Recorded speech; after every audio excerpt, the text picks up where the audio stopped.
listening to Election Talk with Attorney Carrie Harper on Radio Free 102.3 KJLH. All right. We're back with judicial candidate. Miss Ericka Wiley is running for the Los Angeles Superior Court in seat 48. I'm going to let Miss Wiley hop right into it. Now, I recognize her. I have to give full disclosure from the Inglewood Court. On the rare occasion I'm caught in a criminal trial. I think I saw her a couple years ago in the criminal courts throwing down. So, Ms. Wiley, I would just want you to tell the listeners why you want to be judge and why they should vote for you. I'm going to let you take it. Well, good morning, Carrie. Good seeing you again. Absolutely. Inglewood Court has been my home for on and off for a lot of years. I first started back there in 2005. It was my first, one of my first assignments. But the voters should vote for me because I'm the best choice for seat number 48. Mm-hmm. I've been a Los Angeles County public defender since the year 2000. And before that, 1999, I started out in Merced County. And public interest law has been really close to my heart. It's been my passion for a lot of years. In our election cycle, everyone's talking about helping defendants in the process of ending mass incarceration and criminal justice reform. I like to say I've been doing criminal justice reform before it really had a name. And by that I mean finding alternatives to incarceration for my clients. It was very clear to me from the beginning that the idea of giving people long sentences for fairly minor crimes was something that was not effective. And so, again, I've worked my entire career on behalf of the public, behalf of defendants, fighting for justice. And really helping to help them improve their own lives.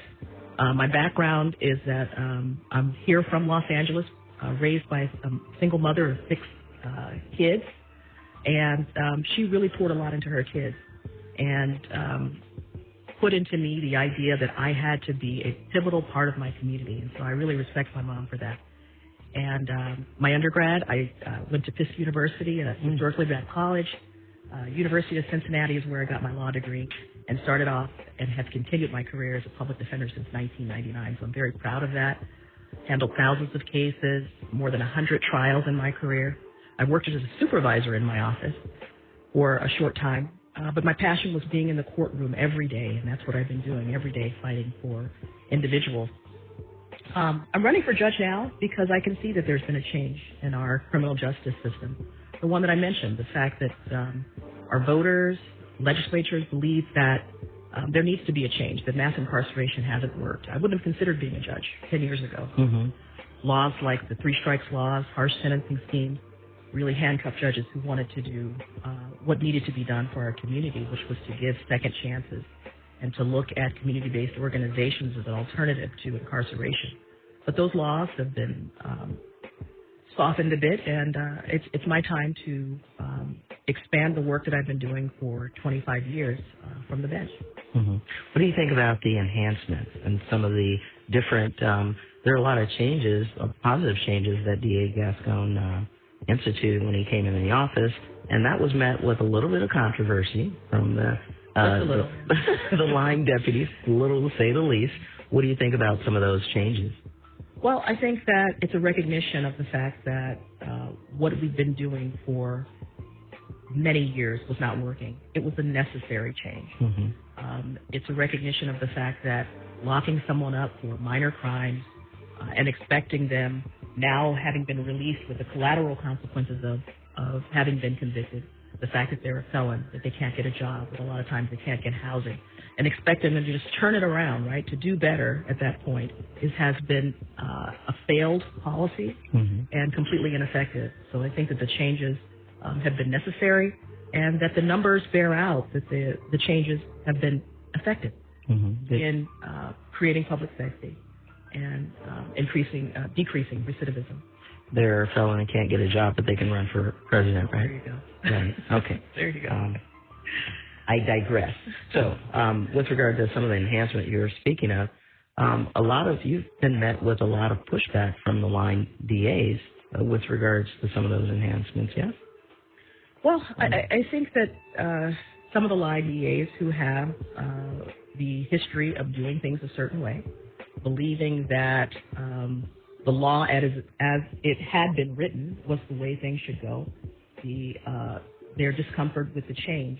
There certainly has been pushback. I mean, I work as a defense attorney, so it's a position where I do oppose DAs daily, and so it's not anything new that I personally have been dealing with pushback from DAs. But I think that the voices out there that perhaps are unhappy with the administration have been loud. Right. Yeah. You're saying you're being nice about it. Now you're running against the DA, I am. Miss Renee Rose, and we'll invite her on for equal time. So tell me briefly who's endorsed you of note. Absolutely. So one of my biggest endorsements is the LA County Democratic Party. Mm-hmm. I'm very proud of that endorsement. I think that it represents our shared values. In the primary, where I came out ahead of the two other opponents in the race at that time, Malik Rose, and again you mentioned Renee Rose, I was endorsed by Congresswoman Maxine Waters. I've got the endorsement of over 20 Democratic Party clubs here in the county, including, as you mentioned in one of your previous interviews that I was listening to today, the oldest black Democratic Party here in LA, the New Frontier Democratic Party. Yes. All of my lister endorsements, which is very long, and I'm very proud of that because I've had a lot of community support in this race, are at my website. But many Democratic clubs, several local politicians have all seen my values, my work history, and have supported me, and I'm very proud of that. Mm-hmm. What makes you want to leave? I mean, it seems like you're an integral part of the Public Defender's Office, and you've been doing so much there. What makes you want to leave now? Well, my office definitely values me as an employee. I mean, I certainly have been there for 25 years and handling cases from minor misdemeanors all the way up to capital crimes where someone's looking at the death penalty or life without the possibility of parole. But again, as I mentioned before, I want to really be able to expand the work that I've been doing on behalf of the public. I am a public interest attorney, someone who is a public servant. And I think that having gained 25 years of experience, having done over 100 trials, having worked as a supervisor, having been engaged, again, in criminal justice reform before it really was a thing, it's now time to expand that work to the bench and to enact and to have judges that are willing to impose the law the way that it is on the books. But there is a lot of resistance still. There are a lot of judges who've been there for a very long time, been doing things the same way for a lot of time. And I think that it's important that those voices expand. And I think representation is important. Diversity. Diversity. Not just of skin color, but diversity of thought. Absolutely. And diversity of ideas. Because, I mean, I don't know. It just seems like it's a hard system to go through. And even in positions like court reporters, sometimes when people are saying things, they believe what they say is being transcribed exactly.